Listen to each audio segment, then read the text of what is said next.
Assalamualaikum warahmatullahi taala wabarakatuh dan selamat sejahtera. Okey, baik.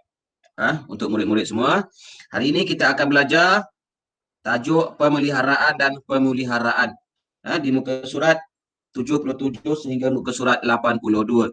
Baik. Sebelum kita belajar, kita nak tahu apa tujuan kita belajar tajuk ini.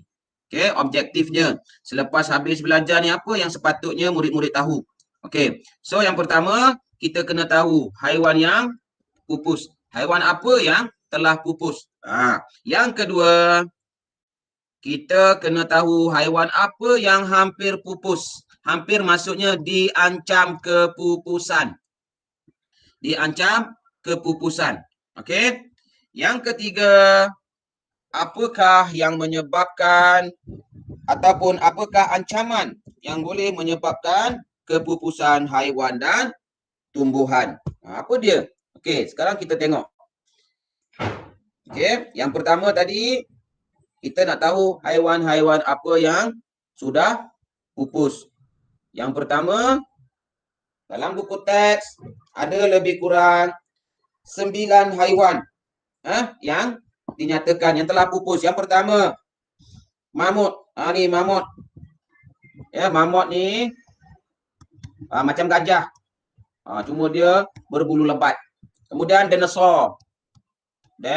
Dinosaur bukan pupus sebab Ultraman ya. Baik. Yang ketiga, dodo, burung dodo. Ada lagi haiwan yang bernama kuaga, seperti kuda, kuaga. Seperti kuda. Ada haiwan yang harimau. Ada harimau. Harimau bertaring lengkung. Lengkung. Okey.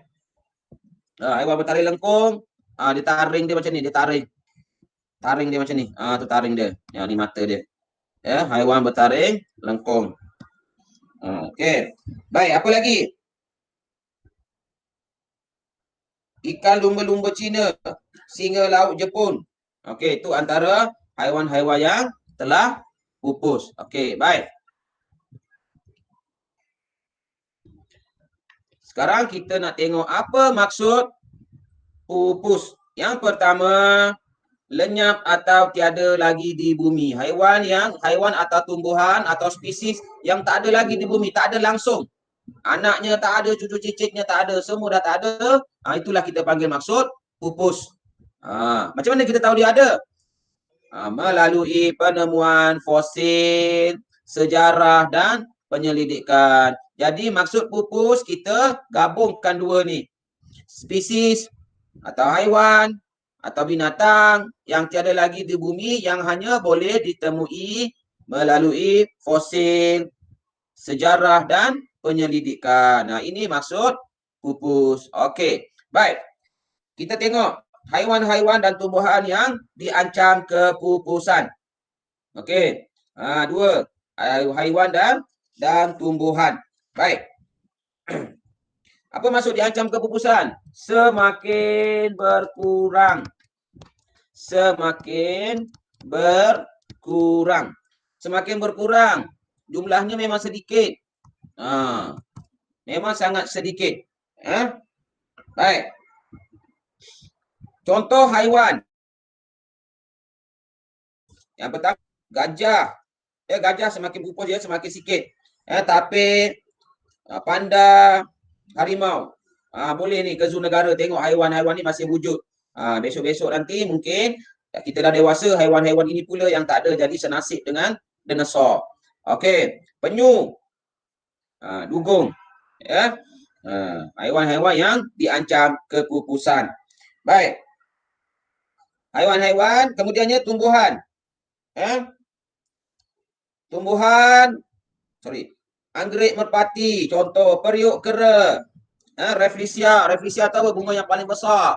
Bunga yang paling besar tu Rafflesia, berwarna merah. Kalau di Malaysia ada di Sabah. Baik. Lagi.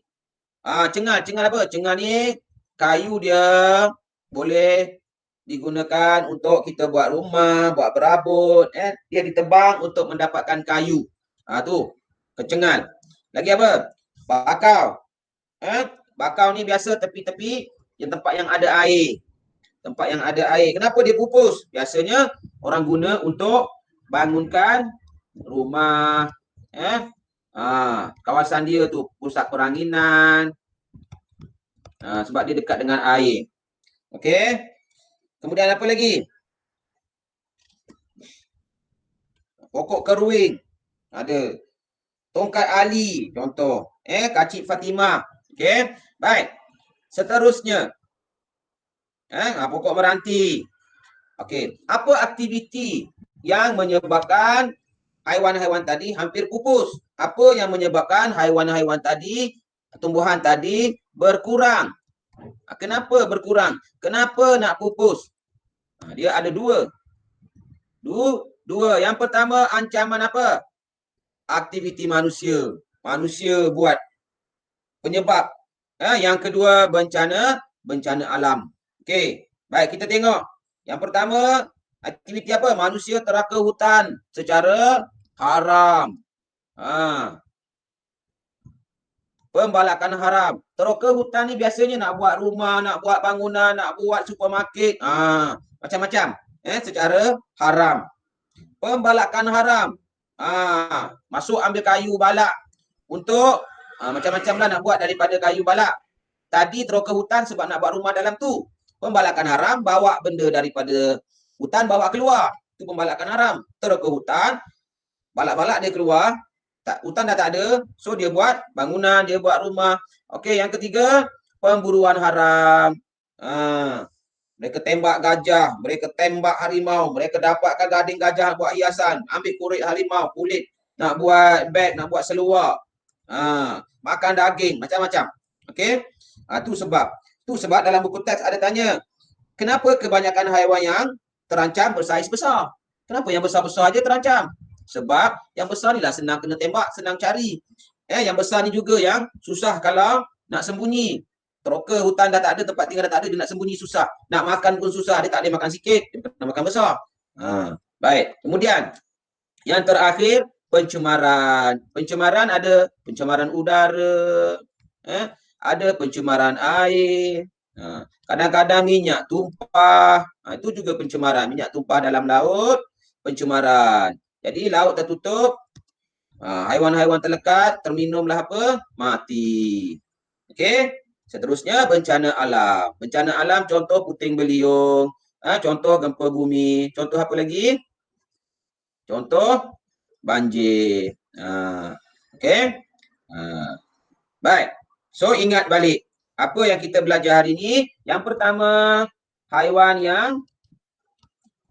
yang dah pupus. Sebutkan 3 contoh tadi. Dinosaur. Kemudian apa tadi? Burung bobo. Lagi apa? Mamut. Harimau bertaring lengkung. Harimau bertaring lengkung. Ini contoh. Okey. Baik. Yang kedua, haiwan dan tumbuhan yang diancam, haiwan tumbuhan yang diancam kepupusan. Apa dia? Contoh apa? Orangutan, pokok apa? Meranti. Dan yang ketiga, tentang faktor. Apa? Tumbuhan dan haiwan dan tumbuhan ini diancam kepupusan. Yang pertama sebab apa? Sebab manusia. Manusia buat apa? Hutan mereka teroka secara haram. Hutan mereka ambil balak secara haram. Hutan mereka buru haiwan secara haram. Dan yang keempat, mereka buat, mereka tak jaga alam sekitar, pencemaran.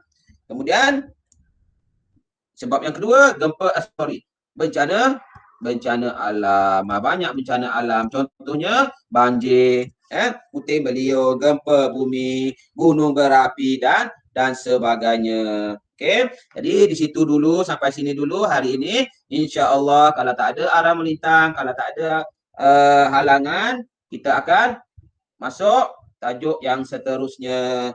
Kita akan masuk tajuk yang seterusnya, iaitu bagaimana pemeliharaan dan pemeliharaan haiwan dan tumbuhan. Terima kasih. Assalamualaikum warahmatullahi wabarakatuh. Jumpa lagi.